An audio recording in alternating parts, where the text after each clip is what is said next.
I'm trying not to fuck when I go to Londis, you know. There's no more lonely feeling on earth, by the way, than coming home alone after a long evening at a nightclub and hanging up your shagging cap on the back of the door. Not tonight, cowboy. Tonight we ride solo. Right, I want you to go wild and crazy, and please welcome back John Aggasild.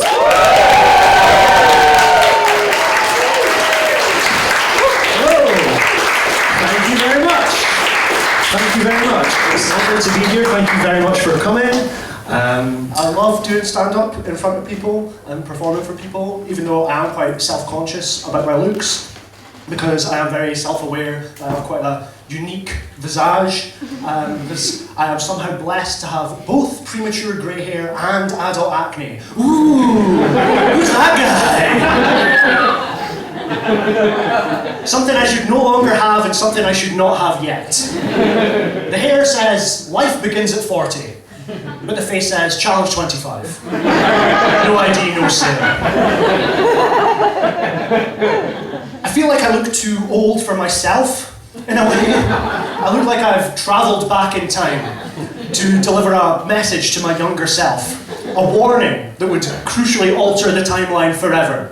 But I was too late. So now I'm just like styling out an existence here. In my past, your present. The message was, don't do the time travel joke, but here we are. Maybe because of my looks, I've not been very lucky in love throughout my life, and I was single for a very long time. How long is a very long time? I'll put it this way. Between my relationships, the Spider-Man film franchise was abandoned, rebooted, abandoned, and rebooted.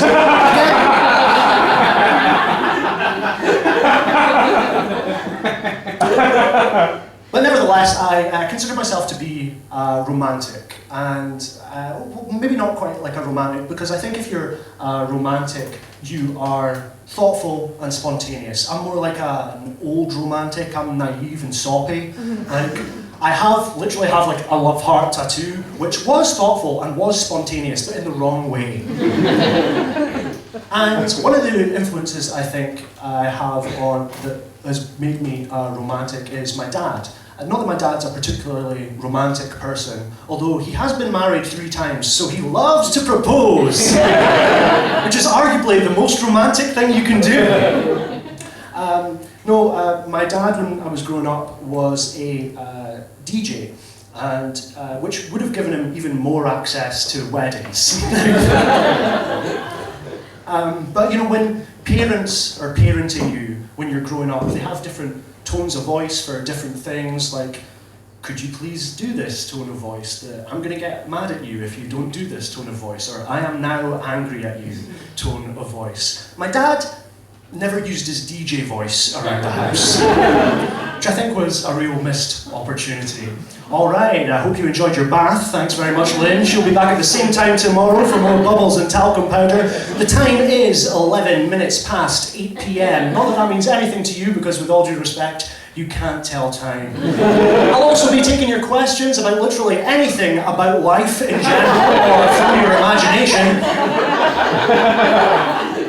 And I'm going to be with you for the next hour, taking you through a playlist of your old favourites. That's bedtime stories, nursery rhymes, and rubbing the bridge of your nose until you drift off to sleep. If you think that sounds good, wait till you hear this. This is Baba Black Sheep. Never heard that. That's a shame.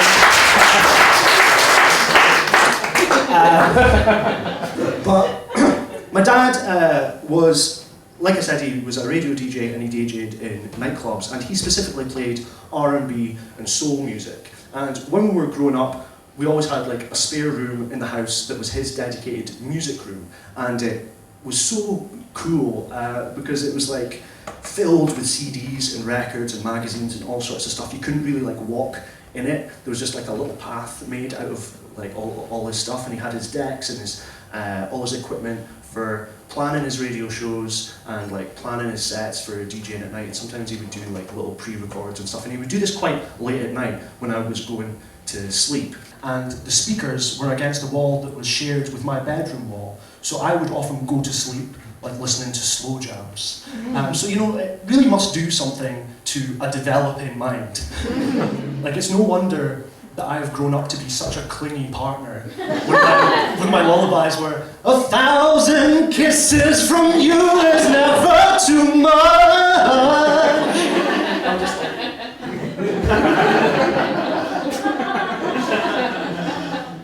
I think that another influence on me being romantic is that when I was young, I just used to watch so many films, like arguably watched too much films when I was younger. And I think films give you a sort of false expectation about life and a false expectation about love as well. And I started to think, oh, I'd really like to meet someone in the same way that they do in the movies. So I always really wanted to experience my own meet cute. And that is a term for the scene where the couple who will eventually fall in love meet for the first time. Like when Harry met Sally in When Harry Met Sally, or when Jessie and Celine meet on the train in Before Sunrise, or when Nick and Amy meet at a bad party. So they leave, and on the walk home they take a shortcut down a back alley behind a bakery, and the sugar from the bakery in the air makes it look like just in that moment for them it's snowing, so they kiss. That's from Gone Girl. It is. It really is. So I always wanted to have one of these moments for myself and experience my own meet cute. So I'm going to tell you a story. In January 2018, I went to see a comedian do his touring show at the Stand Comedy Club here in Glasgow, and I was sat in the front row, and he starts the show and it's really great, and then at one point he stops and he talks to me, and he asks me my name, and I say John, and he asks me if I'm single, and I say yes, and he asks me if I'm open to love as well, which is quite an intense question. It's usually like, what do you do for a living? Where do you live? Is it shit? Is it also shit? And so I was like, yeah, sure, I'm open to love. And he said, yeah, so you should be open to love. And then he went back into his material. And then after a while, he talked to a girl who was sat in the front row, and he asked her the same questions. He asked what her name was, he asked if she was single, and she said yeah, and he asked if she was open to love, and she said yeah. And then he went, well, and we both looked at one another and acknowledged one another and waved to entertain the conceit of the bit and to move things on. And I enjoy the rest of the show, and then I go home. A couple of weeks later, I was hanging out with my friend Gemma, and she says to me, John, I think you'd get on really, really well with my friend. You've got similar interests and similar passions. I'd quite like to set you up with her. And I don't know if anyone's ever tried to set you up.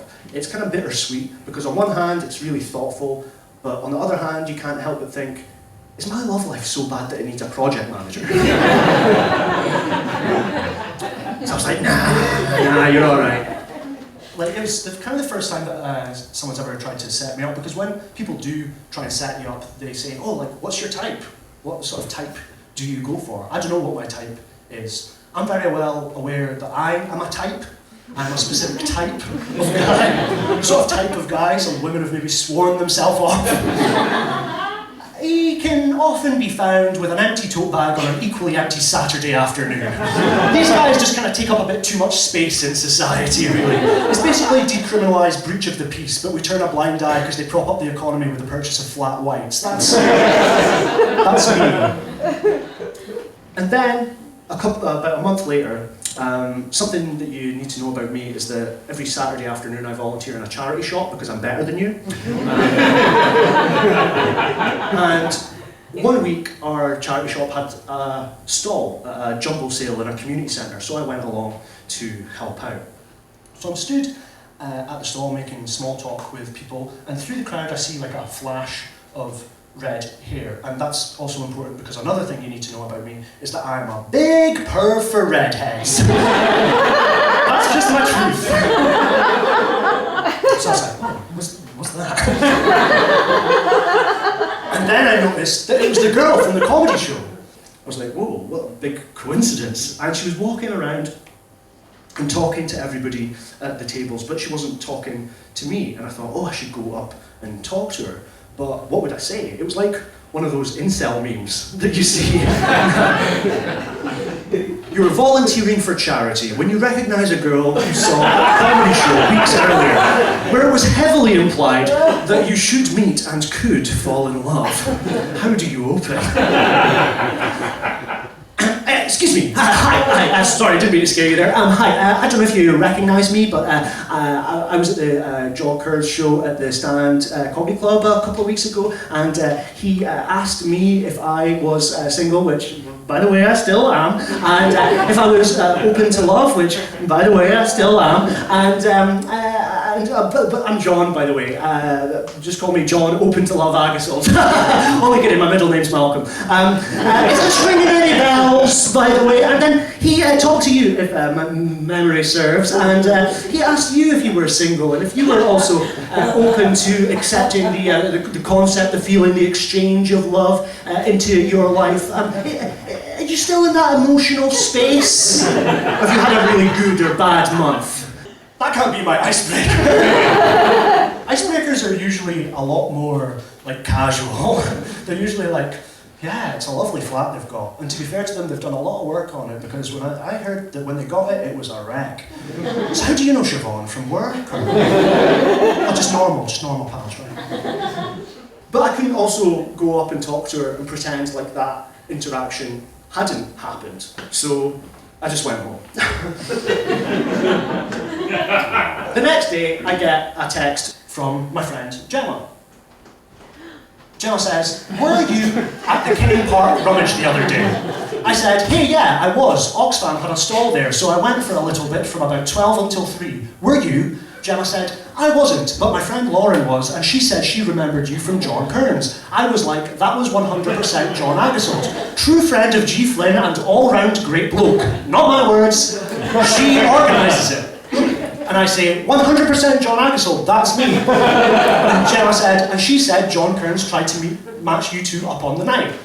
So the girl from the comedy show who was single and open to love, who I then saw at the community centre, was Gemma's friend that she wanted to set me up with. No. Yes! Yes!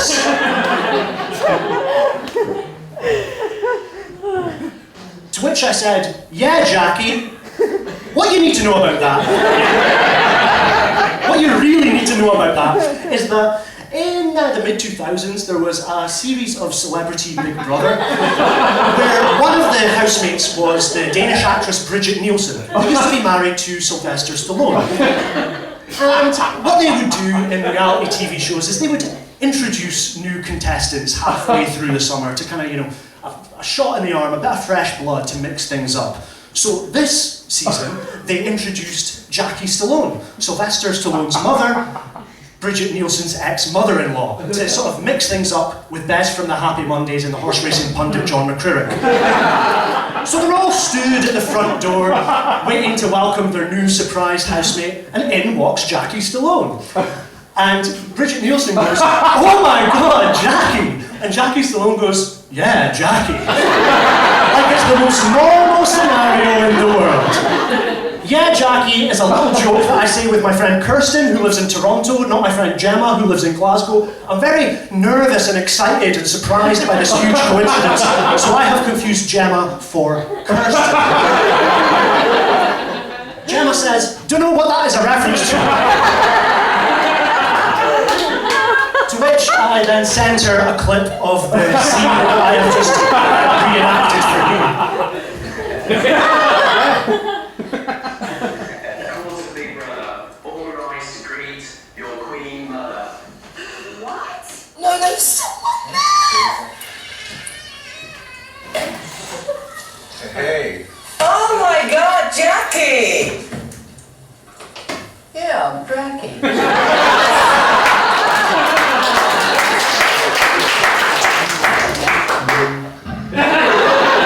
There you go. So Gemma says, "Yes, honestly, John, I don't want to freak you out, but I think that you and Lauren are meant to be." She would have loved that reference also. I said, I recognised her from exactly that. I should have gone up and said hello, but I wasn't going to leave my post. Don't know what I'm talking about. Gemma says, "Okay, well, seriously, she is a queen." Haha, is that so? He said, you're both single and we kind of both avoided each other's gaze but gave one another a wave during the John Kearns gig to move it along. Gemma says, okay, I am freaking out to read this because I know you both personally and I am shipping you both so hard. I am also quite freaked out to read this. Gemma's tried to set us up and there's a lot of pressure from her, and now there is pressure from the universe as well, which is quite intense. So I kind of put it to the back of my mind and don't really do anything. And then, a little while later, Gemma and I, like a couple of months go by, and Gemma and I meet up again, and we go for lunch, and then we go to both get tarot card readings. Now, some of you might be like, John, really? Tarot cards? I keep an open mind, right? I don't dismiss people who believe in that sort of thing, and I certainly don't mock them. You know, especially as a man, it's our fault that millennial women are so spiritually disassociated with this plane of existence that they have to turn to the occult for comfort. Let's not kick the monster down. If anything, lean into it. If you're a single guy, it helps to have a little bit of conversational astrology in your back pocket. We all know that a little dos cerveza, por favor, goes a long way.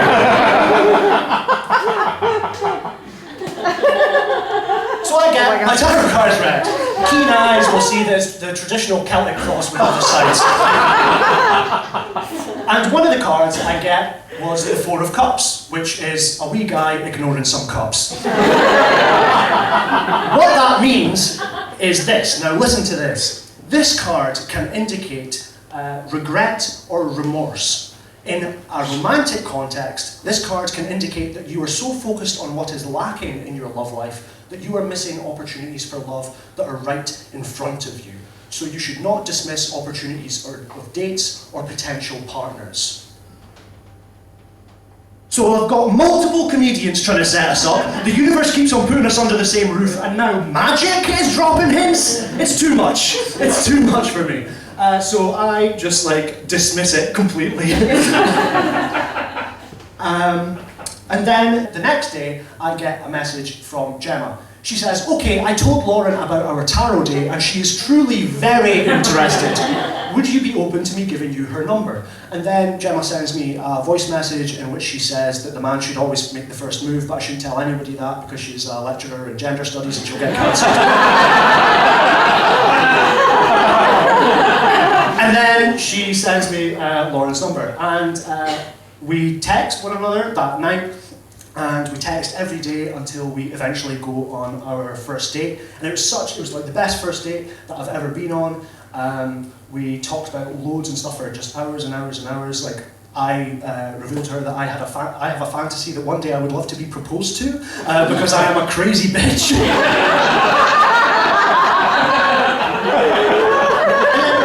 We not only talked about, it was going so well that we not only talked about things that we like, but we also talked about things that we dislike as well. Like, I hate when people are sat at a table with me and they use items on the table, like glassware and stuff like that, to demonstrate the layout or explain something. Don't ask me why, I just hate when people do that. Although, to be fair, a pal of mine used it to recently explain a polyamorous relationship she was in, and it was very helpful. So we go on this first date, and it's great, and at the end, we kissed. I finally got my very own meet cute. There you go. You can clap if you want.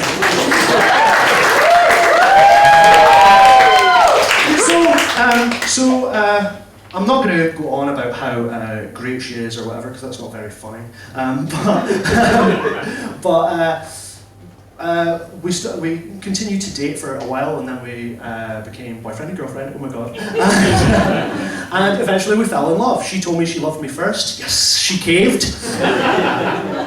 And her love is generous, and it felt like it was easy to accept, and it felt like I deserved it. And if you've been in many relationships throughout your life, you'll know that that's not always easy, or it doesn't come so easily. She is, unlike me, is not a romantic, or she's not like an old romantic. She's She can be quite blunt. For example, I started to think that she might be the one, you know? I mean, how could I not, considering the way that we met? And you might be like, oh, Joe, come on, the one? Like, and I kind of do believe in that. Well, let me put it this way. I would rather post a picture of us together on Instagram saying 3 years with the one instead of saying 3 years with this one. You know, I'm romantic, I'm not basic. And then we were in a conversation with some friends talking about dating and relationships, and she said, yeah, I don't believe there is such a thing as the one. And then I had to pretend like I wasn't deeply hurt by this reveal. I was like, yeah, agreed. The one. Soulmates. A pathetic notion, if you ask me. And she can be quite blunt as well. Like, one time I went up to her in the flat and to give her like a hug, and I was being all lovey-dovey and affectionate, and she wasn't being quite as affectionate back. And I was like, are you alright? Is everything okay? And she said, yeah, you just love me more than I loved you today. She keeps it real. She keeps it really real.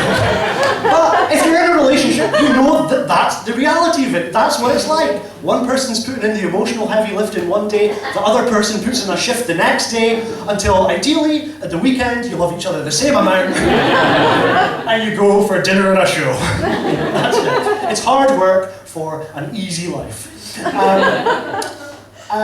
We eventually moved in together, which was really good to get, you know, that quality time together. And by quality time, I of course mean that we're just two people walking around our flat playing two different podcasts out loud on our phones. It's a sound clash between Mark Maron and a woman reading ghost stories from Reddit. And before you pigeonhole me, I'm the one listening to the ghost stories. Before I go and like do some dishes whilst listening to a podcast, I'll warn her. I'll say, "Don't creep up on me. I'm listening to my spookies." Is that okay? Also, couples, I think, introduce each other to new things. Like, she introduced me to wearing a sleeping mask at night when I go to bed. Introduced beetroot into my diet as well. And she really liked Dolly Parton, so I would end up hearing like a lot of Dolly Parton's music as well. So sometimes I would get up in the middle of the night to go to the toilet, nearly walk into the wall, take my sleeping mask off, and then go for a purple piss. Saying, if I should stay, I would only be your wife. I didn't know that Dolly Parton wrote I Will Always Love You. I always thought it was Whitney Houston, and she told me that. And then I was like, I bet you a lot of people don't know that. Because in my arrogant male brain, I'm like, I didn't know that. I bet you a lot of people don't know that. Another thing that she introduced me to was using WhatsApp voice messages, which I use all the time now. And I learned soon after that she listens to all voice messages on double speed, which is, in a way, a big red flag. I found out that she did this when I walked into a room and she was listening to one. I didn't know what it was. I didn't know that you could do this. I thought she was on the phone to a cattle auctioneer.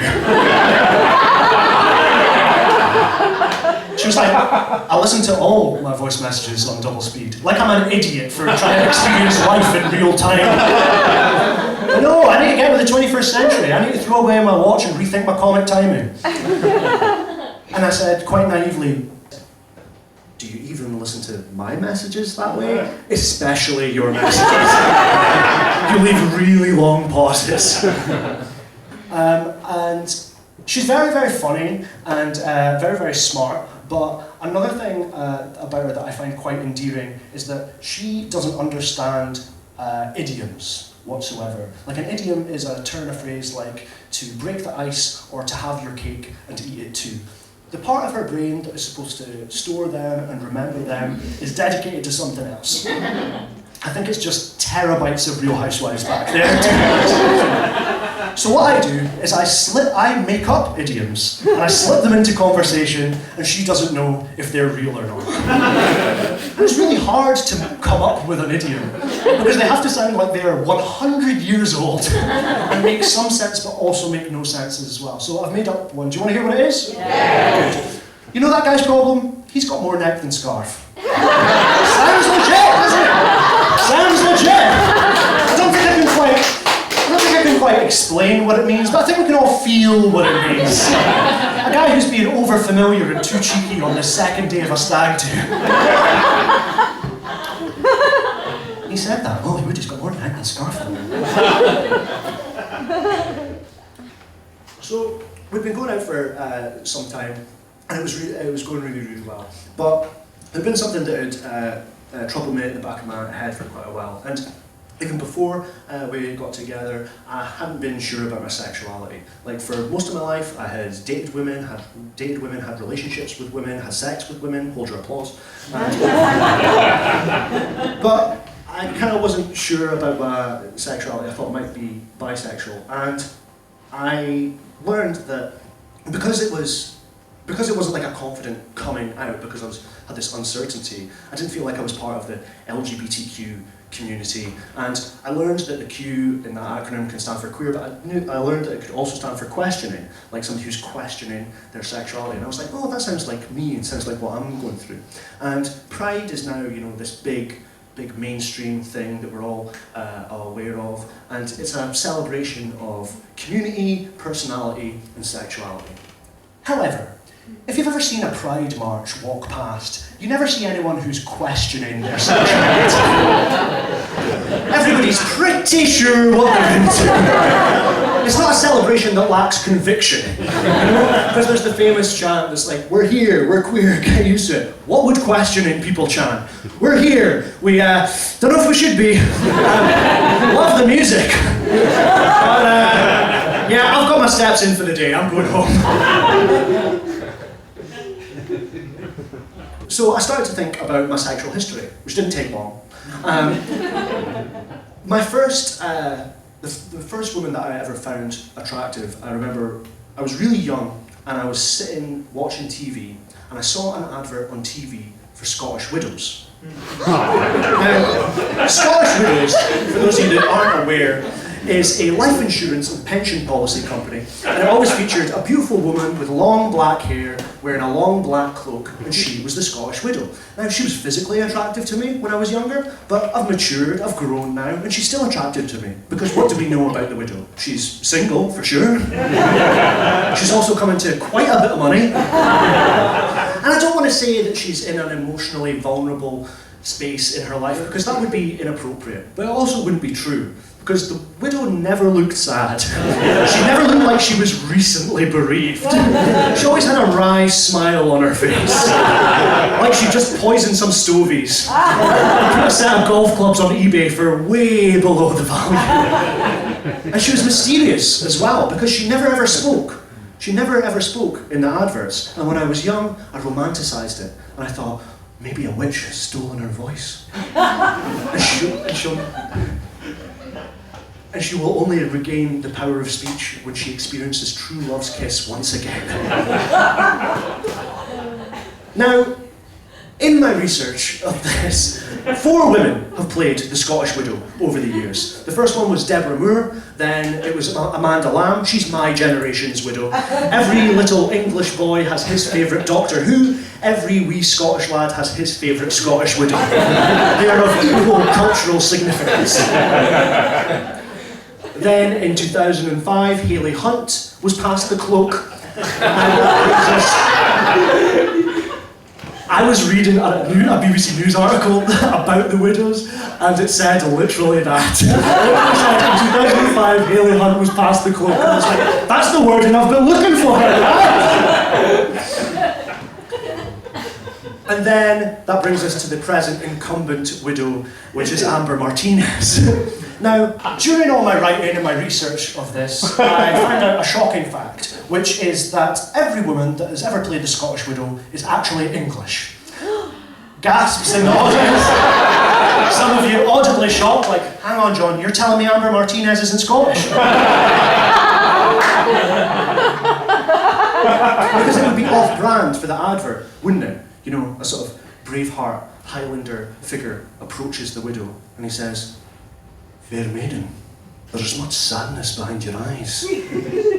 Why does that now speak?" Oh, I don't know if Miss Gary.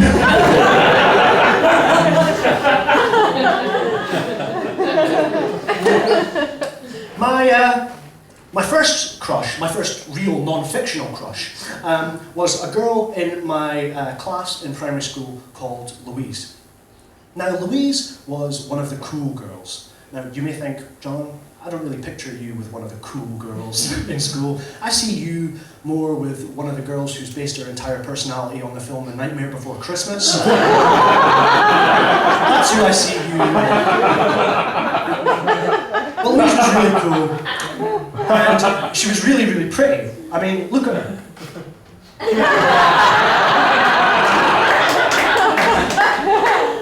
Is that anonymous enough? Because it is her likeness and technically her intellectual property.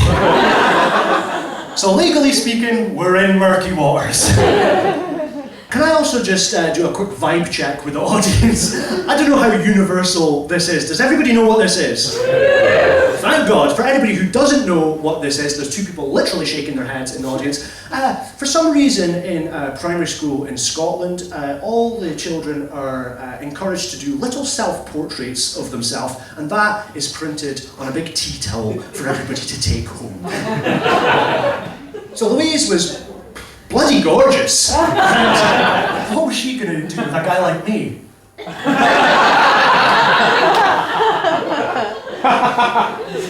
It's not bad, is it?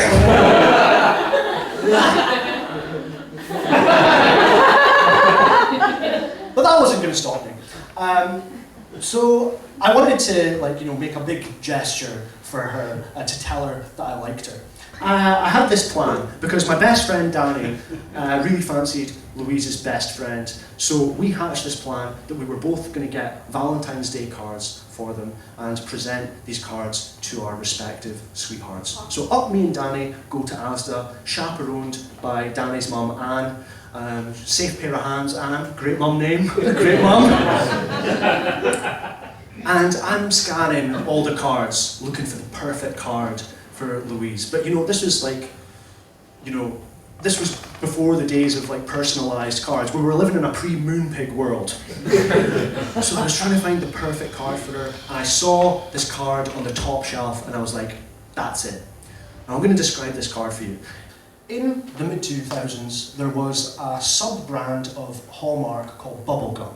And they had these little cartoon characters that had big round heads and little round bodies. And they were quite cool and fashionable. And all these little characters had their own little personalities. And this was one of those cards. But this card was a little bit different. I hadn't seen this character before, because he had a big round head and a little round body, but his little round body was nude, and he had a little leaf covering where his tiny little cartoon cock was.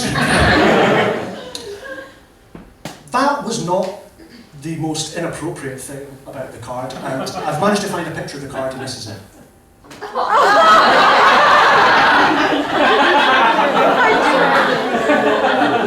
It did not say sex god. It said big boy. Somehow worse. Somehow much worse.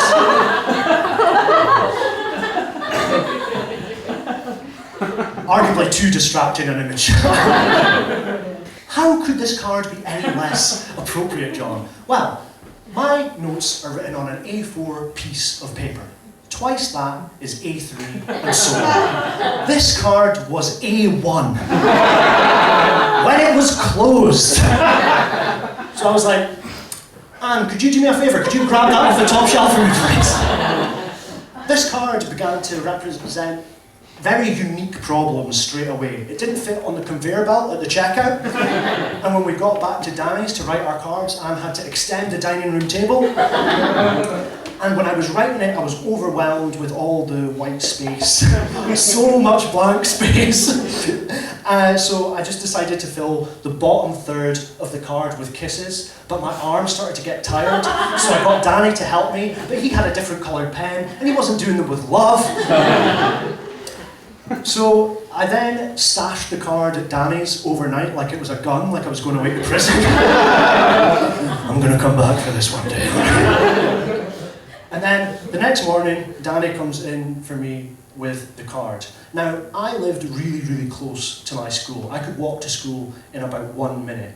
And my walk to school was just down a little path, and then I had to cross a big field and that was right next to the playground. So everybody could see me coming across the field. Like, is John protesting something? And then understandably, a very large crowd gathered around me, and this romantic gesture now had the energy of a playground fight. Not what I wanted. And then I was looking around for Louise and I couldn't see her anywhere, but then, much like in a fight, the playground as a mob found Louise and delivered her into the circle. And then, when I handed her the card, it looked like I was making a donation to her charity for a check. So that was that. So I hadn't really told anybody about me questioning my sexuality, and I was kind of worried about how my friends or my family would react to it. But I told my friend Tom, and I was like, yeah, I'm not quite sure about my sexuality, I think I might be bisexual. And he went, really? I was like, yeah. And he said, it suits you. What a nice thing to say! If anybody reveals anything to you about their sexuality or their gender, that's what you say to them. It suits you! Give us a twirl, looking good! And I hadn't told Lauren about it, and we were kind of well into our relationships, and it was kind of eating me up. So I told her, and everything you would want somebody to say to you in that scenario, she said to me. Although I didn't have to tell her, I felt like I owed it to her to tell her what I was going through. But you don't have to give anybody an explanation about your sexuality. I could have just done the easy thing. I could have got my septum pierced and let people fill in the gaps. And, we continued going out. And I think as relationships progress, you start to vibe a little less and communicate a lot more in many, many areas and aspects of your relationship, including in sex. You might just say to your partner, hey, do you want to have sex? Open, clear communication. Yes, fantastic. But when I started to have a lot of anxiety around sex and around communicating about it, and when I was asked that question, I would physically sort of freeze up. In sex, I would be way in my head, not present in my body in the moment. And this kept happening and kept happening. And eventually we knew that we had to address it and talk about it. So one night we were trying to talk about it, and I was really upset because I couldn't quite articulate myself or explain myself. And she said, do you think this has got something to do with you questioning your sexuality? And that seemed like a reason for the issue that I was having. So I was like, yeah, I think that's it, I think so. And we sat there thinking about what we were going to do. But there was nothing that we could really do about it because this was my issue for me to solve by myself. And it was one of those moments where after you've had a big talk or a fight that you're sat there and it's quiet, and it's been quiet for such a long time that you just start to think, it's been quiet for a long time. And then you get that sense that you can feel the distance growing between you both. And you start to think that as soon as one of you starts to talk, it's just going to eventually lead to you breaking up. So you kind of trick yourself into thinking that the longer you stay silent, the longer you'll stay together. She eventually broke the silence and she said, I don't want to continue down this path with you and then one day look to my side and see that you're not right there with me. Which floored me because it's quite poetic, to be fair. But I could also see that happening as well. So we know what we had to do. So we broke up 2 days before Christmas, which is even worse than it sounds. And in that moment, it was like a rom-com, but in the worst way. It was towards the end, when the couple have broken up or they haven't quite got together. But this was real life. I couldn't pause the film and go, there's half an hour left, they'll work it out, everything's going to be fine. So one of the worst parts about our breakup was that we kind of talked about the future and that we kind of both wanted similar things. We both agreed that we would both want children one day. And I would love to be a dad one day, and I wouldn't care what my kids grew up to do or who they grew up to be, as long as they weren't cringe. Which I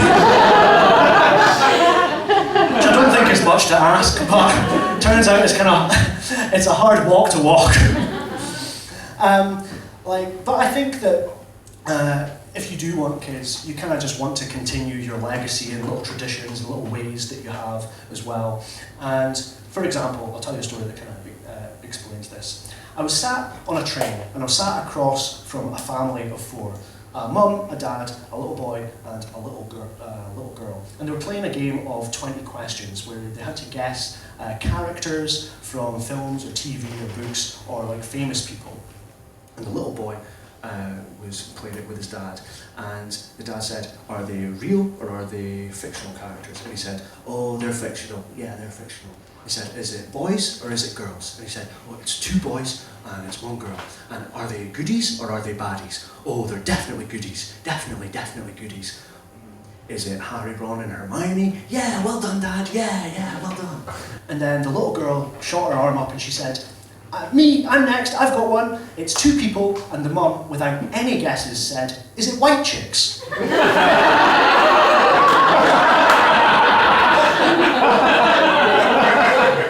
Is it white chicks? A bold guess, not an educated guess. The mum heard 2 people. "I think I've heard enough." Only one duo springs to mind. She thought it was possible, nay likely, that her little girl was thinking of the 2004 Wayans Brothers comedy, where 2 cops go undercover in drag in whiteface to a college. What was more shocking than the mother's guess was the little girl's answer. The mum, now famously, said, "Is it white chicks?" And the little girl went, "Nope." So now we know this little girl is aware of white chicks. I couldn't stop thinking about this. I was like, how sentimental, how significant is this film in that house, to that family, for it to be a logical guess in 20 questions? What's going on? I started to think, well, there's got to be some method to the madness. Maybe it holds a certain place in their heart. Maybe it was the film that the mum and dad saw on their first date. Cut 2 years later, they're at home, and he's like, "Babe, guess what's on Netflix?" What is it? Go and just tell us. "No, come on, you love guessing. You're so good at guessing." It's white chicks. So they're sat in bed, watching and thinking about the old days, and then the little girl comes in and she's like, "I had a nightmare. Can I sleep in here with you tonight?" And I'm like, "Yeah, in you get. Come on, in you get. What are you watching?" "This is a very old film that Mummy and Daddy saw when they were boyfriend and girlfriend." And they're watching it and they're laughing, and then the son comes in and he's like, "What are you laughing at? You woke me up. Get in here as well, you, come on, get under the covers, wee man." And they're all watching white chicks and laughing and loving it as a family. And the guy turns to his wife and he says, "You know what? If you'd have told me all those years ago that one day we'd be watching the same film in our own house with our own 2 gorgeous kids, you'd have called me crazy, right? No. I call myself the luckiest man in the world." Oh, I love you too, and I love white chicks.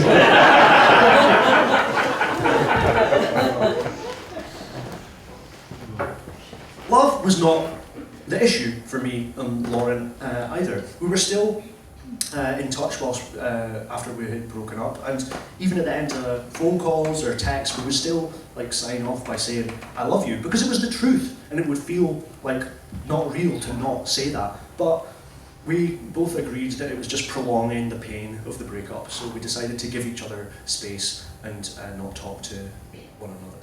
But the hardest thing about the breakup was that I had to move on with my life for myself without the intention of getting back together with Lauren. And the thing was that, you know, this label of identifying as a questioning person had brought me a lot of comfort for quite a while. But I had been in this space before a relationship and throughout an entire relationship, and I just kind of come full circle back to uncertainty. And for me, this was always going to be a temporary thing, because inherently it's like, you know, questioning, like you have questions for yourself and you want answers for yourself. And I needed to find answers for myself about my sexuality. And if I was going to do that with the express intention of getting back together with her, then I wouldn't be working on myself honestly. And I didn't know how long it would take to work through this, or I didn't know where I would be at the end of it. And by that time, she might have moved on. And I couldn't begrudge her of that. I couldn't begrudge her of, dating people. She was a beautiful, kind, funny person. She deserved to be happy. Don't get me wrong, I wasn't rooting for her to go out and get railed every night either. But I thought, she's going to meet somebody eventually. But what I do know for certain is that right now, she is also heartbroken. That buys me some time.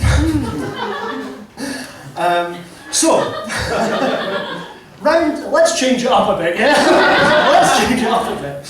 Round about this point in romantic comedy, there'd usually be a montage where it shows the passage of time and scenes of the couple spending time apart and really sad. So, without further ado, this is my montage. We open on the close-up of a vinyl record being removed from a sleeve, placed on a turntable and the needle connecting with the grooves. We zoom out to reveal me, volunteering in the charity shop, and we hear I Will Always Love You by Dolly Parton playing over the speakers. This song also soundtracks the montage.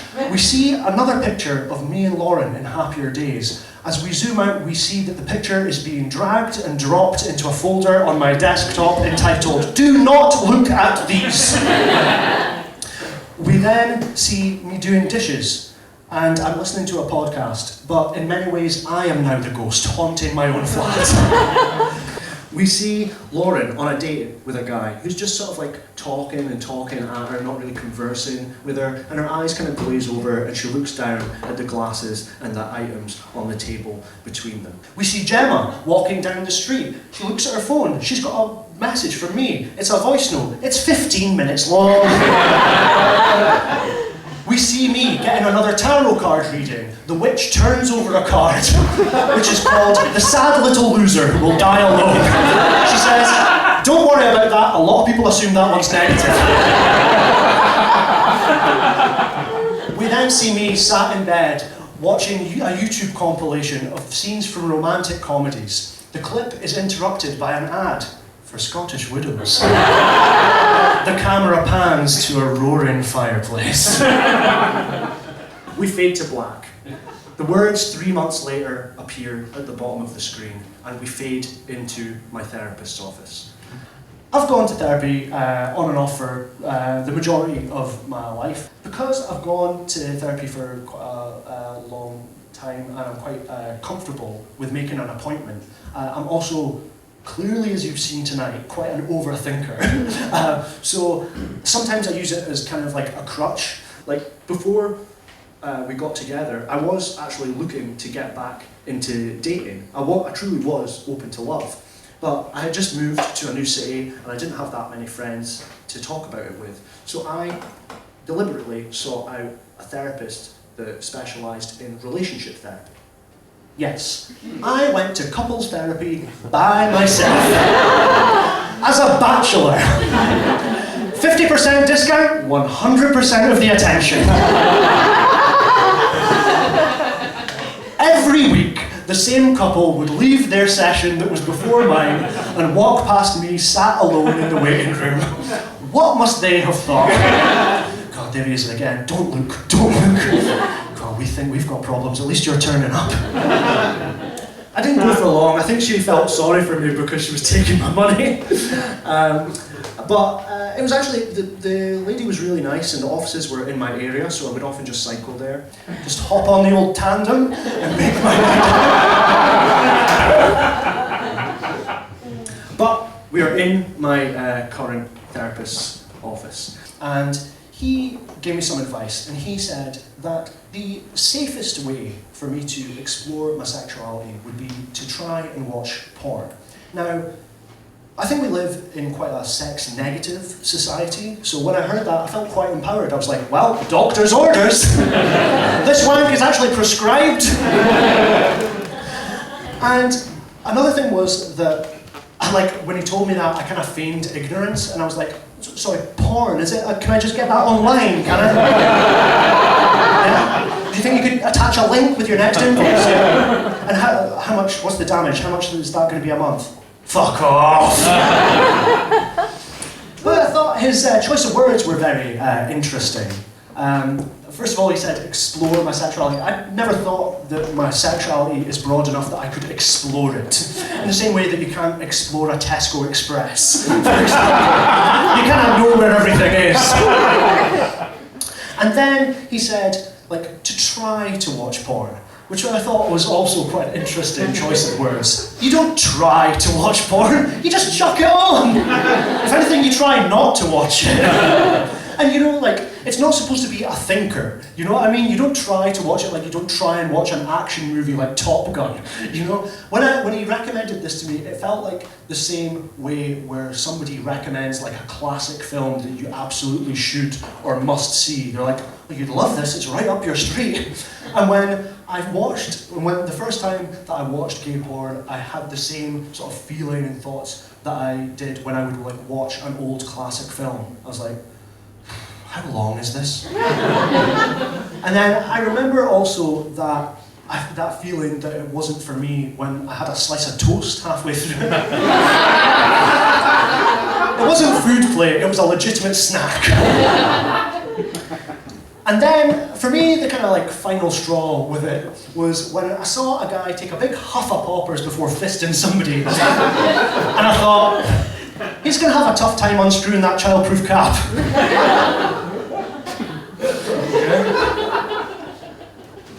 I won't do the jokes I wrote this morning in the show. It's good. So, I'd gone down that avenue, I guess, and then I thought, okay, I'm going to try a different tactic. So I thought I'll try out dating apps. So I downloaded a dating app, and then thought, oh, well maybe because this is like realistic, you know, these are real people, that I thought this is going to open up this big gay world to me. Like, it's like when I see potential real partners that it's going to become this real thing. But honestly, it was just pictures of dudes. Just pictures of dudes. It was more of an anticlimax than the porn, to be honest.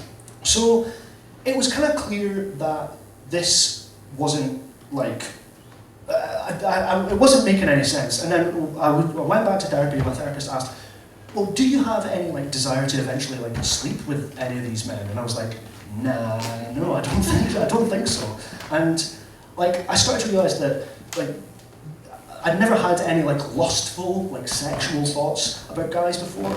Like, for example, the gayest thought that I've ever had was I was at like a craft beer festival in like a village hall, and I saw a guy come into the entrance, and he stopped and he spoke to this older lady, and I got the sense that this woman wasn't like related to him, maybe she was like a friend of the family or something, but he was being really generous with her time and clearly like very polite, and I was watching this and I thought, I wonder what his mum's like. And I was like, whoa, whoa, where did I just go in my mind? Because that wasn't like a carnal, sexual thought. It was a deep, emotional thought. It was long-term relationship. It was like, where is this going? It was, we had a deal, one Christmas at your parents', the next Christmas at mine. I don't care if your cousins are coming from Australia, your mum makes a shower before presents. Where's the joy?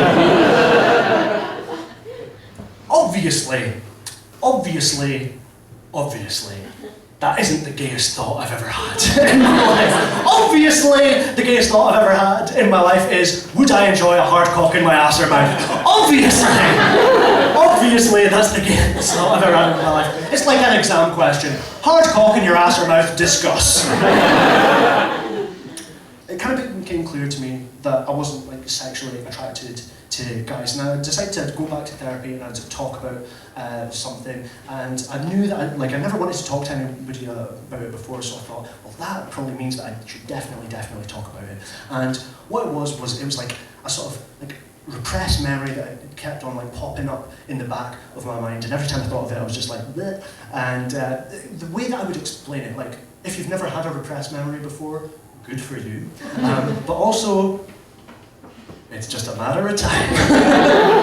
And the way I would explain it is like, you know, like cheap beach balls or footballs that you might get like on a foreign holiday, and if you're playing with them in a swimming pool, like the harder that you push it down into the water, the faster that it comes out of the water. Basically, the more that you try and ignore it, the more that you remember it.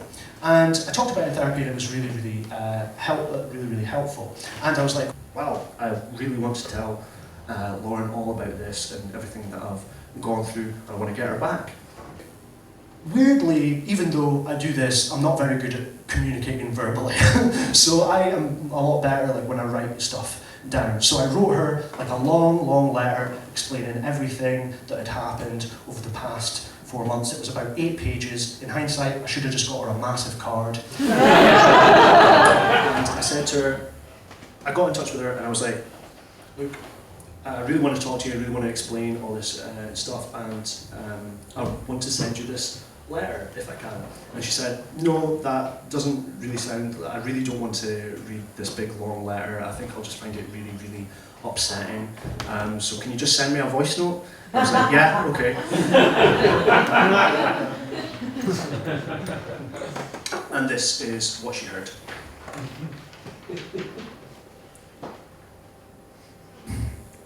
Hi, it's me. Sorry, of course you know it's me. Thanks for being cool with me getting in touch. I hope you're doing good and I hope work is good. I just want to get this off my chest. I've just been going back to therapy to talk about the breakup of my sexuality. Long story short, my therapist made me watch some porn. Well, it didn't make me, but I watched it and it really wasn't for me, and I've realised that I'm not into guys. Me talking about something, it helped me talk about something I hadn't talked about before, and now I realised that it was the cause for my anxiety around sex. It's kind of like a beach ball. Never mind. Anyway, you know that I hate the beach. Anyway, so I realised that the first memory was of my first sexual experience when I was like 8. Me and this girl who was a couple of years older than me would go into her tent in her back garden, rub stuff and call it sex. Graham explained to me it's not uncommon for children to do stuff like that because in his professional opinion, kids are weird. And because we were kids, we didn't really have any awareness or language around it, so it makes sense that I would have some issues when it comes to other people initiating sex. And I felt ashamed about it, but the way he explained it was that it's unfair to judge a child's actions with an adult's mind. Wait a second. Sorry, I thought that was the doorbell. Anyway, where was I? Yes, I'm kind of over that now. I don't know if you're still listening to this, but fuck it. I still love you. I really miss you. I've missed getting off at your subway stop. I've missed spending time together, and I've missed even seeing your friends. I want you back in my life. I want your big family in my life, and I want to be in their lives. I want to go and visit them in Ireland until it's no longer a big deal that I'm going there just because it's part of our life together. I want to work on this stuff, and it's not going to happen overnight, but the way I see it, if I'm going to trust anybody with my body, I'd like it to be you. So what I'm trying to say is, are you open to love? So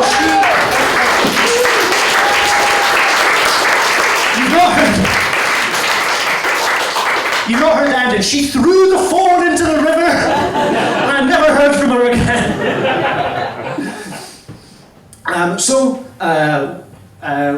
She got back to me, and we took things very slowly, and we got back together. And I don't know if you've ever gone crawling back to somebody before, but that is the best case scenario. So where I'm at now is that I kind of want to be more sex positive, I think. And the definition of that person is somebody who is comfortable talking about sex, and they think that it's a healthy part of life to be enjoyed. But I don't want to go too far. Like, I don't want to start talking like Austin Powers. So I want to be more sex positive. So I'm going to tell you a story that is an example of this. Me and my mum were in a pub, right?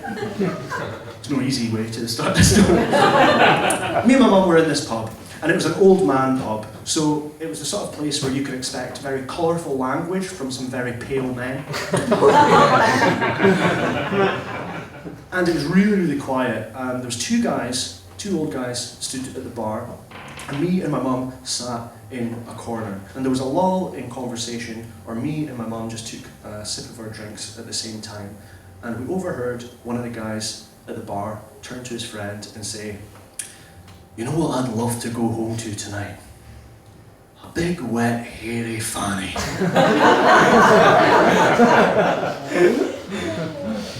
Okay. And then his pal sort of coughed and gestured over to us. I don't think he was like, "Well, there's one in the vicinity."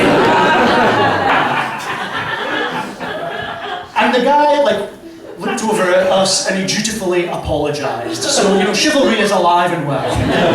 And, he was embarrassed, but he wasn't embarrassed that he said that. He was embarrassed that he'd been overheard saying that. And if you think about it, that guy's a sex-positive king. He's comfortable talking about it, and he thinks it's a healthy part of life to be enjoyed. Big, wet, hairy, all of it. He's talking about all of it. It was vulgar yet vulnerable, if that makes sense. Anyway, thank you very much for coming to the show. I'm going to go home now, and I think you all know what I would love to go home to. Thank you very much.